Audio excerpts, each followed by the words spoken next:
Sim. E aí o Krakatoa foi isso. Eu sabia que ia se chamar Krakatoa, mas não me lembro quando exatamente eu pensei no Krakatoa, né? Claro, no vulcão, etc e tal, né? Mas eu não me lembro exatamente quando que eu decidi. Agora, esse vai ser o título do livro, né? Mas então eu comecei a trabalhar nesse livro porque me interessava ali naquele momento, e me interessava principalmente nesse livro, a imagem dos vulcões, né? Então era uma coisa que eu dizia para mim mesmo, eu continuo dizendo nas entrevistas, né? Que era um livro que eu queria fazer e era um livro que seria sobre vulcões e fantasmas, né? Então ele já era o projeto e eu acho que é o que eu, pelo menos eu imagino, que eu cumpri, né? Que é um livro sobre vulcões e fantasmas. Então minha grande preocupação quando eu comecei a fazer o Krakatoa era pensar justamente na voz do vulcão, pensar no vulcão.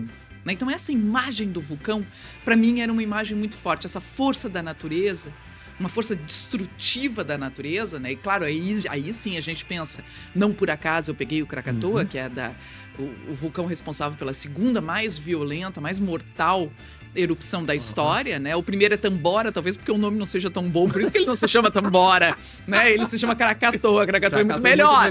Muito melhor que Tambora, né? Claro. Mas o Tambora matou o dobro, né? Foi a mais letal. Também um vulcão da Indonésia, né? E o Krakatoa matou muita gente, né? Não só pela erupção em si, mas depois pelo tsunami, pela o que veio dali.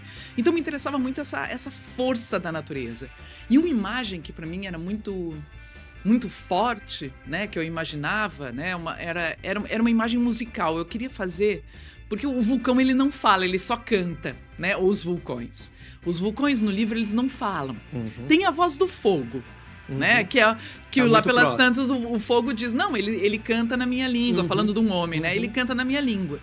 Eu imaginava mais os vulcões cantando, né? Então eu já tinha essa imagem, que é a imagem que abre o livro, que é desse coro de vulcões. Que é maravilhosa. Não, essa imagem é muito bom. Que bom. Porque pra mim todos eles ao mesmo tempo. Todos eles ao mesmo tempo. Então, pra mim, a grande dificuldade de imaginar era na Terra, né? Na Terra inteira, os vulcões se comunicando de alguma forma, e que eu queria imaginar que eles se comunicavam via magma, né? Então, ou seja, exato, pelo subterrâneo, como se o magma fosse uma espécie de linguagem que conectasse todos eles, né? Então, para mim, a imagem que ficava na minha cabeça, e essa para mim era a grande imagem do livro, que era esse coro dos vulcões, todos os vulcões do mundo, cantando ao mesmo tempo, né? Então o livro tem algo de musical desde o início. Então todos eles cantando ao mesmo tempo e num espetáculo que é simplesmente impossível de ver.